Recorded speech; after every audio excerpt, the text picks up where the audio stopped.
The CPD Source, your one-stop shop for budget-friendly CPD.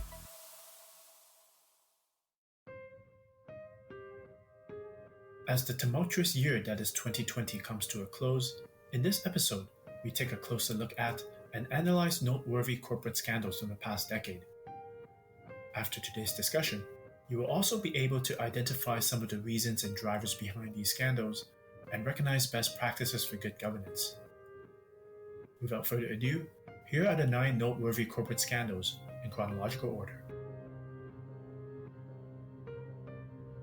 Before we begin, here's a quick background as to what LIBOR is and how it works.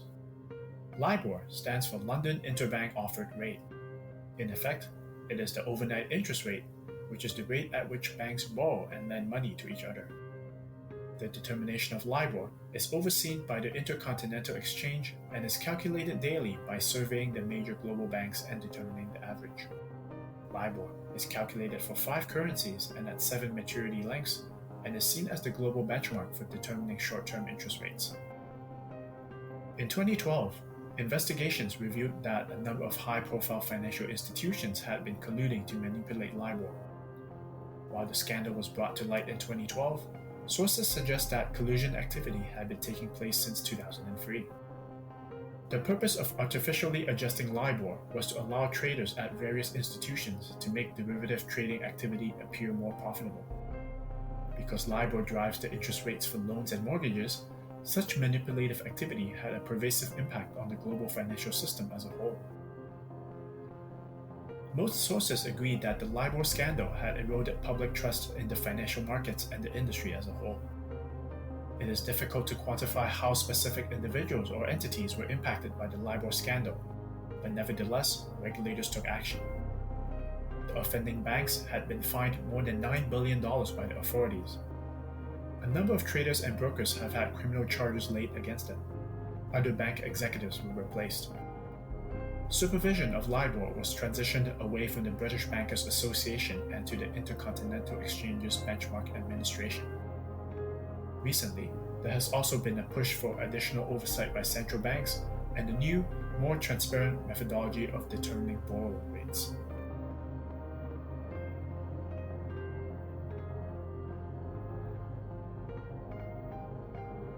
FIFA is the International Federation of Association Football and is the highest governing body that oversees international competition.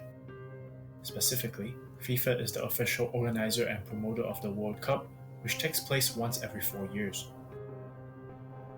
According to sources, the accusations of corruption at FIFA had been brewing since 2011, whereby votes in its presidential election and bids for the hosting nations of the 2018 and 2022 events, won by Russia and Qatar respectively, were allegedly obtained via bribes and kickbacks. In May 2015, as part of a US-led investigation, authorities arrived at a luxury hotel in Zurich and arrested several FIFA officials on charges of widespread corruption and bribery. Some of the corruption allegations and accusations date back to FIFA's dealings over the past 20 years. They include the acceptance of bribes in connection with awarding the 1998 World Cup to France and the 2010 World Cup to South Africa. They also include the acceptance of bribes associated with lucrative broadcasting and sponsorship agreements. Being the most watched sporting event in the World Cup generates billions of dollars in revenue from broadcasting rights, merchandise, and sponsorship. The arrests, allegations, and investigations cast doubt over the transparency of the processes for electing its president, selecting host nations, as well as the allocation and administration of funds for development projects in poorer nations. Following the arrests, US authorities had charged several officials and executives with racketeering, fraud, and money laundering conspiracies. Caught up in the crisis, and in the days following the arrests, then President Sepp Blatter resigned from his role despite just winning a re-election. Notably, FIFA's ethics committee banned him from taking part in FIFA activities for 8 years.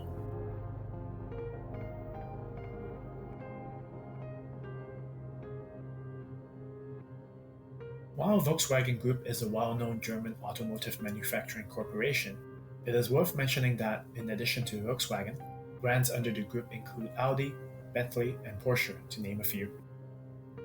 Often referred to as Dieselgate in automotive circles, The US Environmental Protection Agency discovered that several Volkswagen diesel models sold in the US had cheated emissions tests and were emitting up to 40 times more nitrogen oxide than permitted by regulations. The manufacturer achieved this by utilizing software known as a defeat device. This software allows the car to detect when it is undergoing an emissions test cycle, based on running speeds, steering inputs, and air pressure. In this test mode, the engine ran below the regular operational load in order to reduce emissions and at a level that would not be operable in real-world conditions. Once back on the road, the engine switched back to regular operational loads. As a result of the scandal, Volkswagen Group CEO Martin Winterkorn resigned from his role. Up to 11 million cars worldwide have been and will be recalled for refitment or replacement. In the same year, Volkswagen Group reported its first quarterly loss in 15 years due to the costs and penalties set aside to mitigate the scandal. At this point, the costs associated with fines, penalties, and lawsuits total more than $30 billion. Notably, in 2019, the US Securities and Exchange Commission also charged Volkswagen and former CEO Martin Winterkorn for defrauding American investors and raising capital via deceptive claims about the supposedly low environmental impact of its diesel vehicles.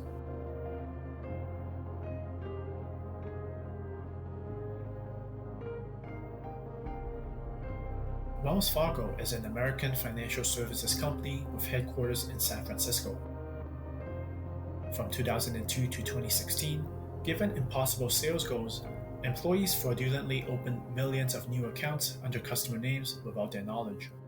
Unbeknownst to the customers, employees also signed them up for credit cards and other programs, forging IDs and signatures along the way.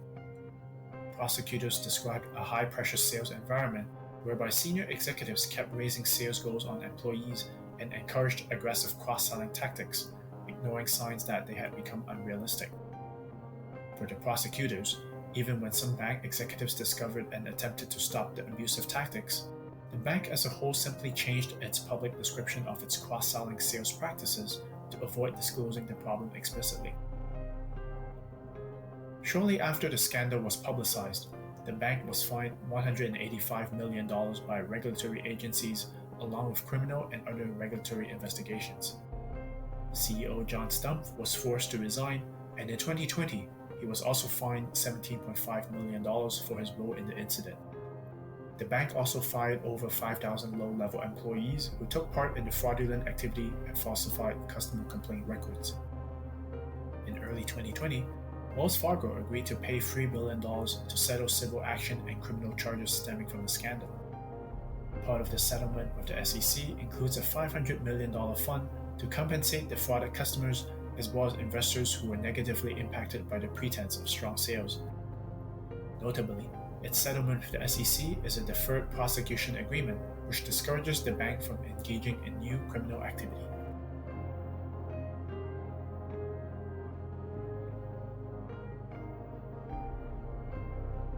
Kobe Steel is a Japanese steel manufacturer and a key supplier of steel parts to car makers. It is better known as Kobelco and is a manufacturer of construction and industrial machinery under that brand name. In late 2017, the company admitted to falsifying data on products sold to prominent customers in the automotive and aerospace sectors. Employees had modified production reports and specification data, such as durability and strength, so that the products appeared to meet customer specifications, even though in reality they did not.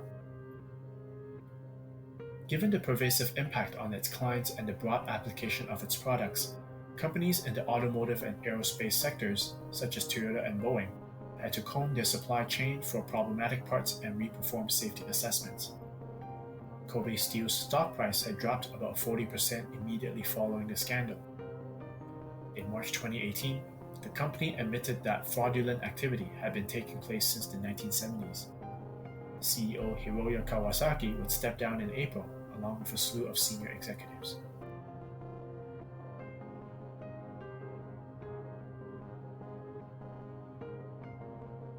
Boeing is an aerospace company that is best known for its commercial aircraft and co-dominates that market with its European rival Airbus.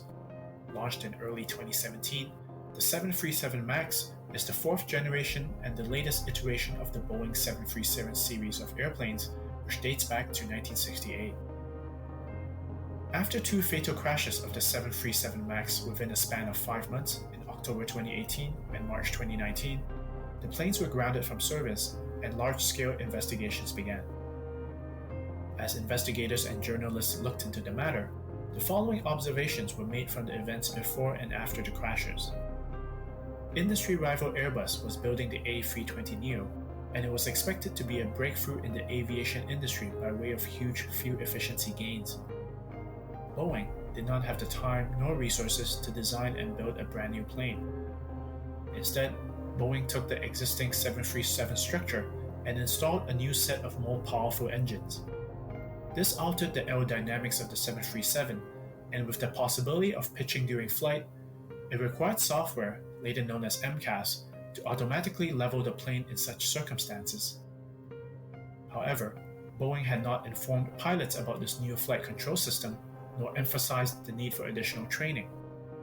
Furthermore, news emerged that Boeing had not informed the Federal Aviation Administration that the warning system to detect an MCAS malfunction wasn't working properly. Internal communication documents released by Boeing in early 2020 gave a glimpse of its corporate culture, where employees talked about lying to regulators in order to obtain regulatory approval of the 737 MAX.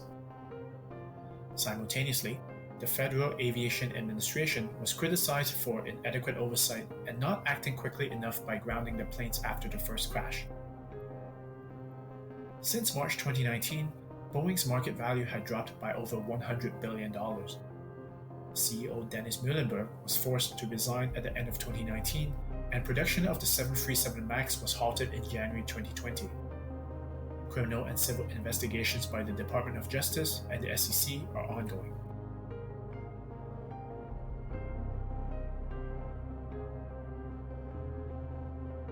OneMDB stands for One Malaysia Development Berhad and is a sovereign wealth fund created by then Malaysian Prime Minister Najib Razak in 2009.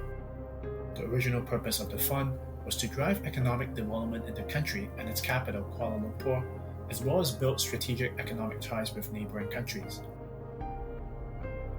Behind the scenes, the sovereign wealth fund was allegedly managed by a financier by the name of Joe Low.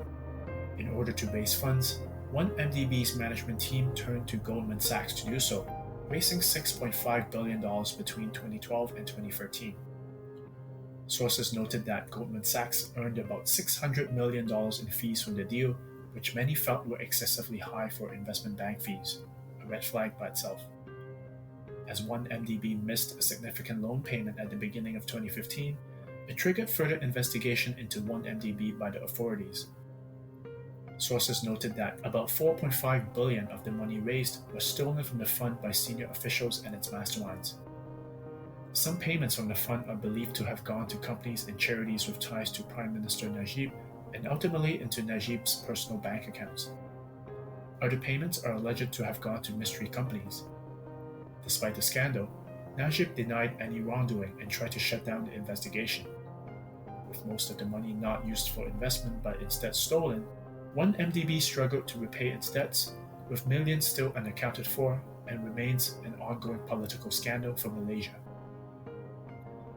In 2018, criminal charges were filed by the country against Goldman Sachs. In the same year, Najib lost the election to Mahathir, who ran an anti-corruption platform. After the election, Najib tried to flee the country but was unsuccessful. Authorities raided his home and discovered millions worth of cash and luxury items. In July 2020, he was sentenced to 12 years imprisonment and fined about $15 million. In 2019, Joe Low forfeited over $700 million in assets as part of a settlement with the US Department of Justice. However, he has denied any wrongdoing and has since gone missing. In 2020, Goldman Sachs admitted to wrongdoing in the scandal and agreed to pay $2.8 billion in settlement to the US government and another $3.9 billion to the Malaysian government.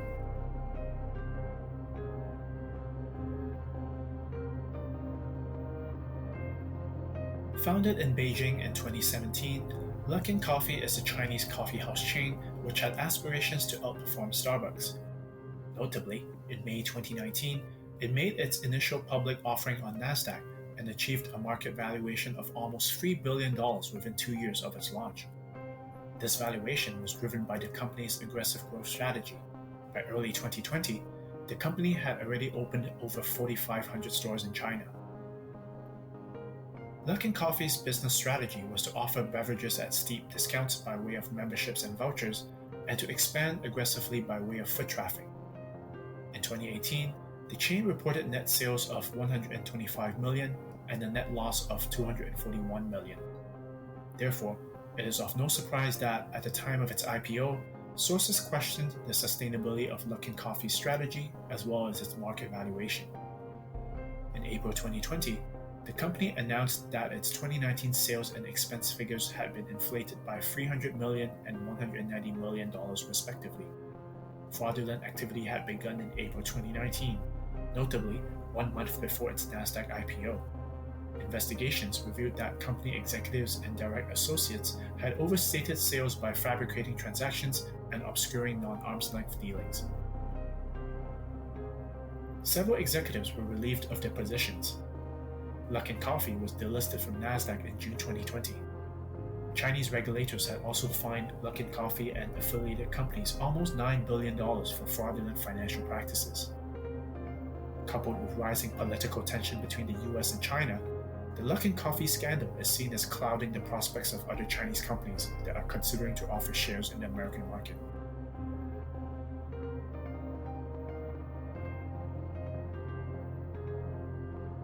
Wirecard was a rising superstar in the German fintech world, with an online payment system linking retailers, consumers, and financial institutions. With the shift to e-commerce and growth in online shopping, its stock price grew almost sixfold between 2016 and 2018.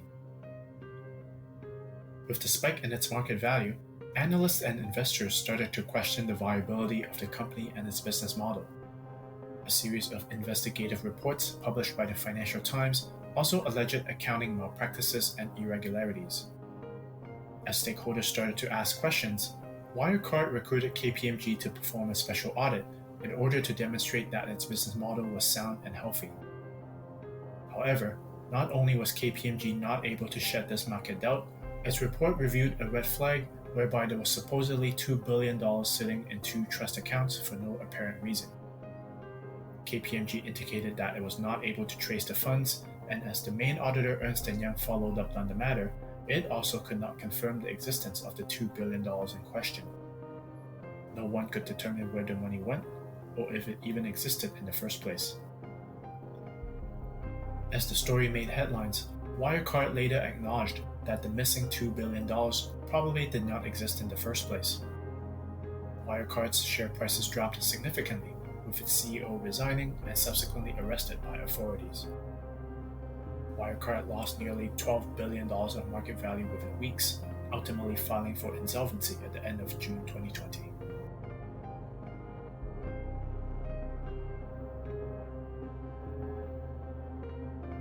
While there are many underlying reasons as to how and why scandals happen, based on the stories we shared above, one can classify the underlying reasons into a few main categories. 1. Lack of proper internal controls. According to the New York Times, in the LIBOR scandal, traders often asked employees responsible for submitting rates to provide figures that would benefit them instead of submitting the actual borrowing rates. In the Wells Fargo incident, the ability for so many employees to create fictitious and unauthorized accounts on a large scale suggests gaps in the organization's internal controls as well as gaps in the internal audit process. 2. Overly aggressive sales and growth strategy. With the Volkswagen emissions scandal, the company had been on an uphill push to sell diesel cars in the United States, which traditionally does not prefer diesel vehicles given the relatively low price of gasoline. Coupled with a huge marketing campaign under the slogan TDI Clean Diesel, it becomes obvious where the incentives to cheat came from.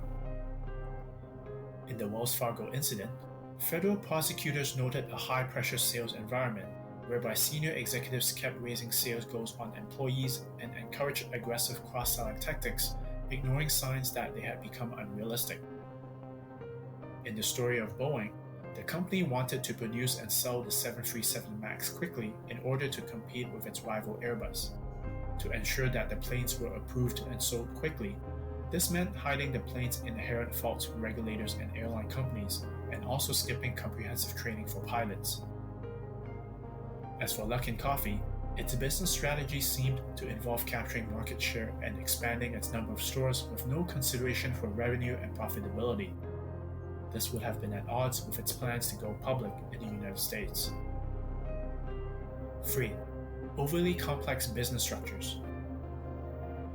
In the case of 1MDB, one speculation as to how funds were stolen involves a string of transactions whereby 1MDB would overpay for its investments and investees would subsequently make donations to charities affiliated with the Prime Minister. Other investigations revealed that 1MDB had made payments to companies with names very similar to, but actually different from and unrelated to, its actual business partners. In the case of Wirecard, reports suggest that even the auditors did not fully understand the transactions that were taking place with affiliated companies, which may have allowed the fraudulent activity to have continued for an extended period of time. 4. Tone at the top and corporate culture. Perhaps the overarching reason as to why these scandals happen boils down to tone at the top and corporate culture. Allegedly, FIFA has had a long history of corruption and questionable practices, especially since it deals closely with lesser developed nations. With officials and executives purportedly supporting or turning a blind eye on questionable dealings, rampant corruption in its business practices is not surprising at all. In the Wells Fargo incident, executives ignored the company's unrealistic sales goals. Not only did they not attempt to stop the aggressive sales tactics, they sought to mask the problem from the public. In the Kobe Steel incident, it was purported that the falsification of data had been taking place since the 1970s, which speaks a lot to the corporate culture of the organization. As for Boeing, critics say that the company had lost its way and put profits over people and safety. Unethical behavior had trickled down from the executives to the engineers working on the aircraft.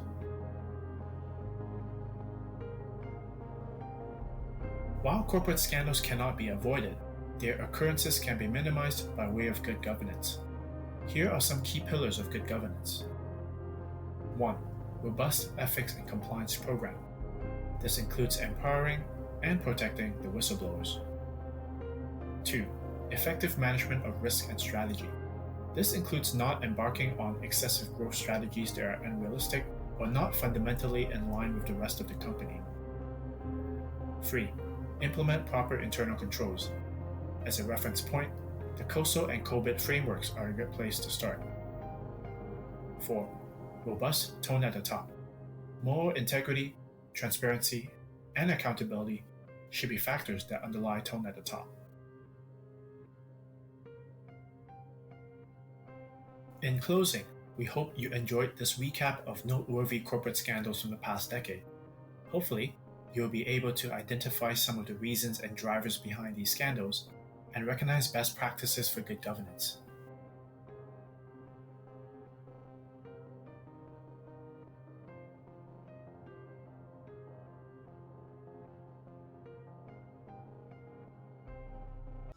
Thank you for tuning in to today's episode.